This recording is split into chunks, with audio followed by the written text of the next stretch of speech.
What's up, Ambitious fam? Welcome to my channel. My name is Dominique Galloway and I am doing a mock interview with my lovely guest right here, my sis. Yes, my name is Michelle and I'm a rising second year along with Dom. Yes, so we met last year and we wanted to do this mock interview for you guys because we know there's barely any videos on YouTube doing this, so we definitely want to put out this information and help you guys out. So let's get into this video and we'll get started.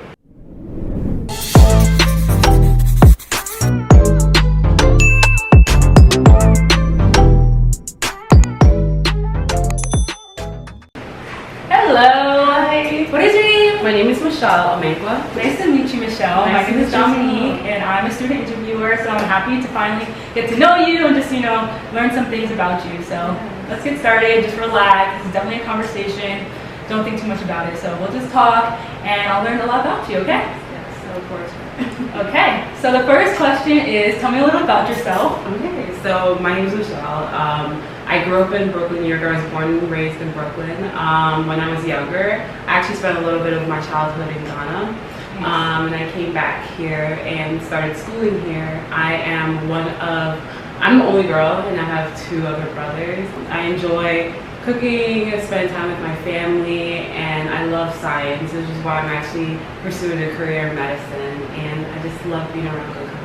Awesome. I would actually love to hear about your experience in Ghana. Like, that's so cool. How long were you out there? I was actually there from when I was 1 all the way until I was 4, so I had my 5th birthday here. So wow. Yeah, I stayed with my aunt, and my older brother was actually there with me as well. So, that's so cool. Yeah. Do you get to go back pretty often as well, or is it? Yeah, so I actually went back in 2014, and I'm actually going in December. Oh, nice. So I'm excited. That's fun. Okay. That's awesome.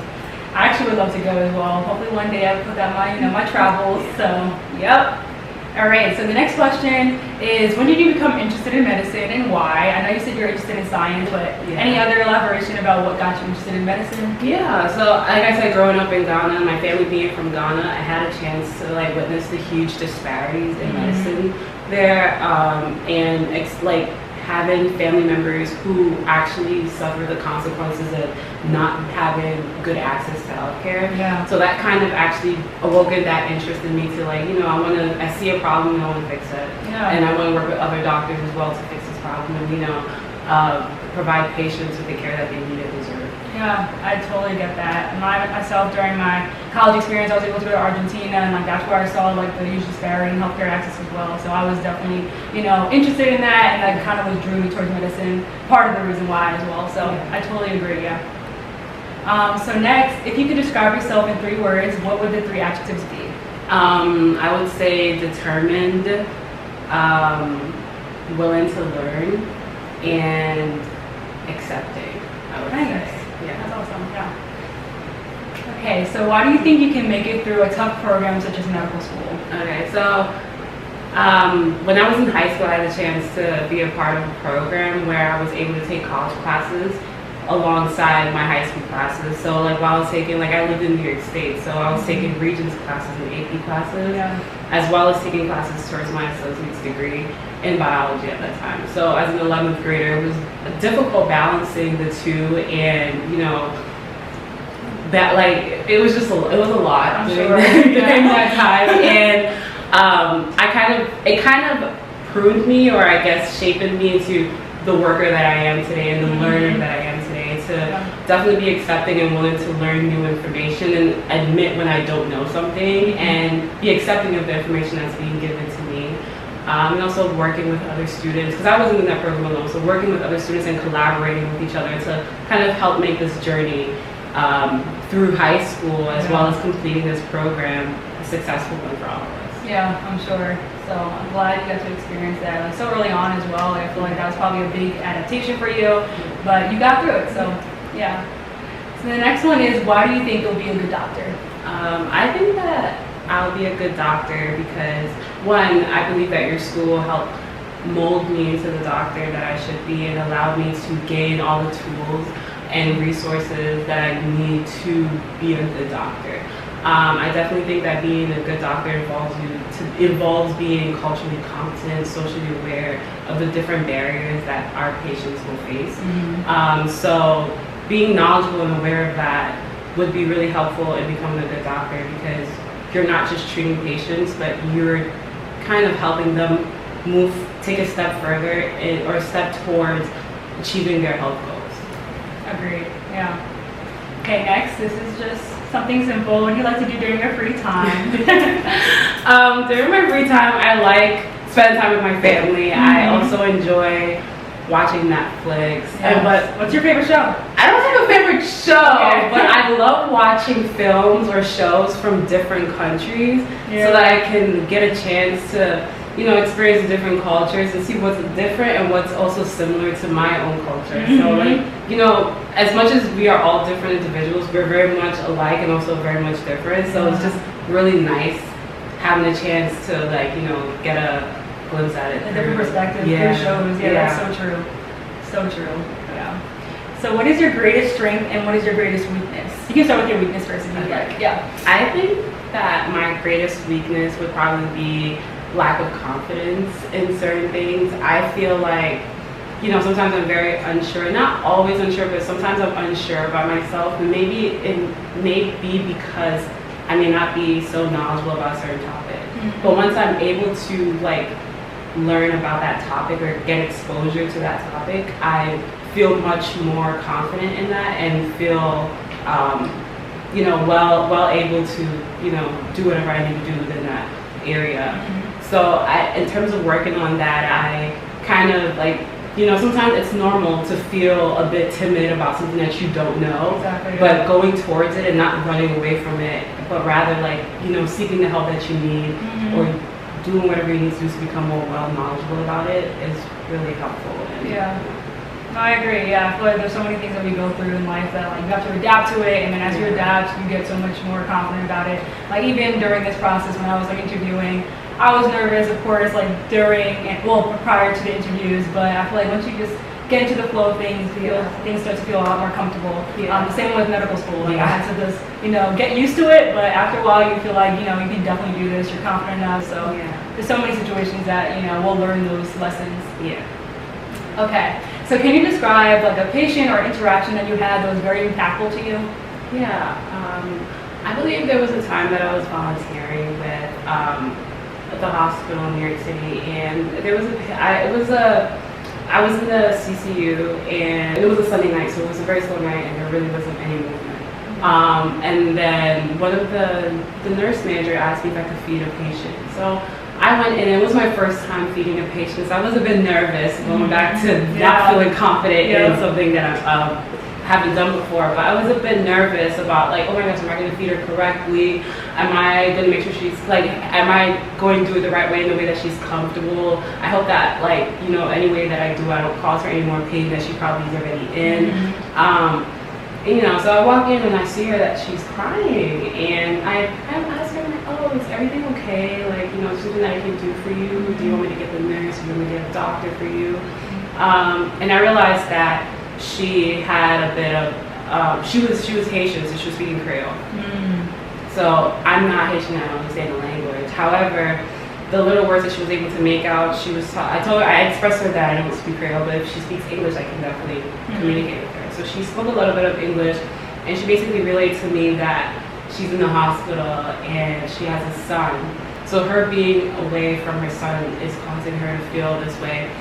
And so she wasn't eating or, playing. So I was telling her that I can understand how that must be very difficult for you to be away from your son during this time. But one thing that will help you get closer to better health and getting out of the hospital and getting to be with your son would be, having this meal in front of you. Because while you're getting treatment, eating food can help you also feel better and gain the strength that you have. So that encounter, yes, it was just feeding her, but it was really nice to eventually she started eating as well. After I communicated with her, and she even asked for more. Actually, that's awesome. She even asked for more. So I guess being with somebody in that kind of a sad point in their life, and just being with them and kind of comforting them in that difficult time and making them feel better to even go the extra step of getting more food, but health and their care. And something that I felt that as a future doctor that I would love to do, because patients come in the hospital, like everybody's scared in the hospital. So as we're treating them, it's also our job to comfort them and make sure that that they're okay mentally, spiritually, whatever they need. So yeah, that was something that really impacted me, and I hope to continue that or contribute to that. That's so true. Yeah, I definitely feel like this brings me right into the next question. So do you believe it's better to have sympathy or empathy for your patients then?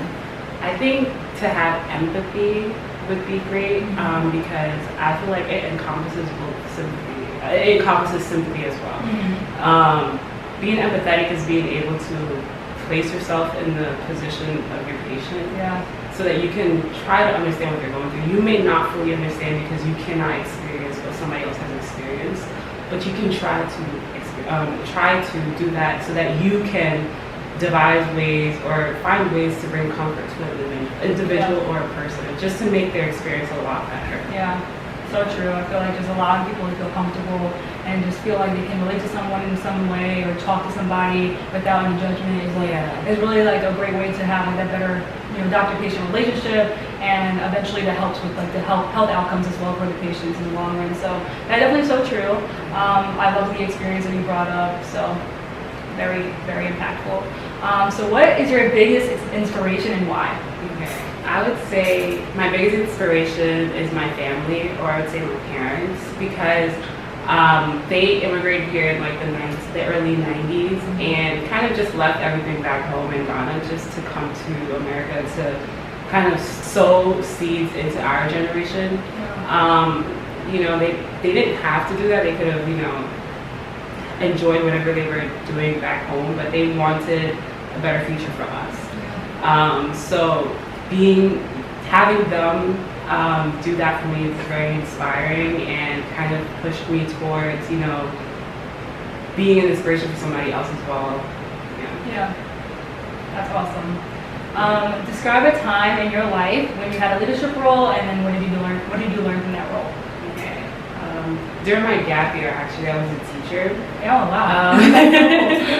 During my gap year, I was a teacher. I started in after school, and then I ended up becoming a full-time teacher. But during an after school, it was like my first teaching experience, and I was kind of put in the forefront to make the lessons and carry out the lessons and prepare the materials and tell people what materials to get and stuff. And it was a very big change for me because I'm so used to helping and not leading. So being a leader taught me that it's okay to not know something sometimes, and it's okay to know something and express it to other people. So in terms of not knowing something, like I would talk to my direct supervisor about the different lessons that I was planning and like ask for her input and what she thought of it, and try to kind of add in or combine everyone's interests and create a lesson that everyone would enjoy. So if it was a lesson that we tried and perhaps it wasn't a popular lesson because it was like a science after school and it wasn't a particularly interested students, and next time I'm like, oh, I know what they're interested in next time, so I can adapt the lesson to what they like or what they would enjoy, while also meeting the expectations of my supervisors. So I think definitely being in a leadership position taught me how to work well with others and not dominate, but rather include everyone's experiences, not experiences, but interests in the activity or whatever that we're doing. Nice. What year did you teach? I taught K through 5. Oh wow, so you had a whole bunch of students. Okay. That's awesome. I'm glad you got to experience that. That was the entire gap years? During my gap year. So actually I started with after school, so it was like K through 5. So it was definitely interesting finding one lesson that would cater to all grades. Wow, okay. But towards the end of my gap year, I ended up focusing mainly on kindergarten. Okay, that's so cool. Yeah. Next one is what are you most proud of in your life? I would say being here. Oh wow. Yeah, being able to apply to med school and land an interview, sit here in your office with you and share my experiences with you, because I would be the first person in my family pursuing this path. So being able to get this far is a really proud moment for me, because I feel like I'm breaking down barriers and opening doors for, you know, other people and as well as people in my family. Yeah, no, you definitely should be proud of yourself because going through this process is not easy by any means, and being the first one in your family to be in medicine is such an inspirational thing. So, Thank you. no problem. So what are some of the challenges or barriers that marginalized groups have in accessing healthcare? Okay, so I would say that like access to care within itself. Some people in marginalized groups or lower socioeconomic groups don't have access to care. Simply because maybe it's not around in their neighborhood or whatever area that they're in, or also them not being able to pay for the care that could be provided to them, not having any means of health insurance, whether it be that you're undocumented, or perhaps you just simply don't know that, you know, there's Medicare or Medicaid available to you, and as well as not having providers who are aware or cognizant of your predicament, or you know where you stand in society and how different things in society affect you and how that contributes to your health. So not being able to have care, access to care to physicians who are aware of those situations can further exacerbate the health disparities that these communities face. Yeah, so true, so true. All right, so next one is why our school? Okay, so I had a chance to go over your mission statement, and I realized that your mission statement aligns with my goals as a future physician. I know that your school has multiple initiatives towards addressing and combating the disparities that are exhibited in underserved communities, and I would just love to be a part of those initiatives. And I believe that I can be molded into the physician that is socially and culturally competent. Yeah, I agree. I'm going to let you ask me some questions as well. But before that, I actually do want to totally agree with that statement because I am a rising second year right now, and going through my first year, I definitely felt like our school is devoted to working with the underserved, and I've had the opportunity to become like a manager at our Lighthouse Free Medical Clinic, and it's such an amazing clinic that we have. We're able to serve the underserved and the underinsured as well, or people that don't have insurance at all, and give them the treatment that they deserve. And it's like really, I feel like it's an opportunity also for the medical students to just learn more about the health disparities that are there, and then also have like some time off from just studying and just like, you know, going through our regular school schedule and see like, give us the reason why we're doing this, you know, like give us our why again. And that's what's been so amazing with working with Lighthouse. And we have other opportunities that are very similar where you can work with the underserved and volunteer and just have community service. So I feel like it's very special that we have those opportunities here. So that being said, I'm going to allow you to ask me any questions that you have now. Do you have any? Yeah, why did you choose this school? Yeah, so actually tying back to what I just said and what you actually just said is that I did see that, you know, we are, as a school, are very devoted to working with the underserved, and I feel like they spend a lot of their time and also their efforts in working to help close the gap with health disparities.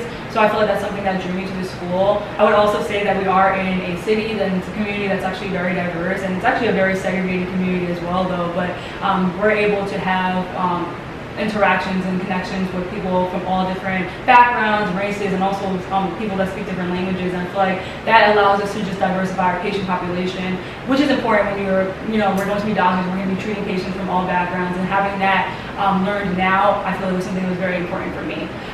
So that's one factor. Also, I felt like we have different mentorship programs here as well, and I feel like that was something I wanted to have before going to medical school. So like for instance, SNMA, we have like a M1, M2 buddy system, and I felt like that was just so awesome that someone that looks like me and also can relate to me a little bit more is able to, you know, form a bond with me and just give me advice and tips throughout this time in medical school, because, you know, it is, like I said, a tough, you know, challenging period of our lives, but having someone that's really there that wants to see you win, I feel like is great. So that's why I was very much interested in our school. Thank you so much for your answer. No problem. So I also wanted to ask you, what does a typical day look like? Yeah, so a typical day in medical school honestly varies from person to person. I feel like everyone decides kind of what their schedule truly looks like. And for me, that usually looks like me studying in my own place. Like I honestly love just being in my own apartment and being at my desk area and taking the time to just study those throughout that time. But also I love the fact that at my school we're able to watch our lectures at home, or most of our lectures at home. I think there's a couple required lectures, but for the most part I'm able to watch my lectures at home, watch about 2 times speed, or even pause it whenever I would like to, and that allows me to have the ability to just make sure I'm understanding what the professor is saying and really get a better context of what is going on. I would use Anki to do my studies, and then also at around like 7 p.m. or 6 p.m. sometimes I'm able to just do whatever I love to do after that. So that's like going to the gym, talking to my fiance, my friends, my family. That's doing my YouTube channel as well. Like I have a YouTube channel. And yeah, I just really feel like I'm able to have that work-life balance, and it's very important for us to do that because, especially for our mental health, there's so many challenges and so many exams and just stress that we have on us for the most part. So it's important to really take a break and just be able to take a step back and work on those other things that you love to do. Well, thank you so much for answering my questions, Dominique. It was an extreme pleasure. Thank you so much, Michelle, for being here. This was such a lovely interview, and I'm so glad I got to just know more about you and meet you. So yeah, thank you for being here, and I love to see you next year as well. Thank you so much for your time. Of course. We have our lovely guest here, my sis. Yes, my name is Michelle Mankwa, and I'm lovely. Yo, this is what it's going to be like. It's going to be. So I hope you guys loved that mock interview. Honestly, we loved doing it for you all. So I'm glad we are able to post this and get this out there for you all to watch and hopefully get some value and learn from it. So thank you for watching this video. If you haven't subscribed yet, please subscribe and join the Ambitious fam. Like this, give me some feedback as well. And just stay tuned for all my upcoming videos. I'll see you guys in the next one.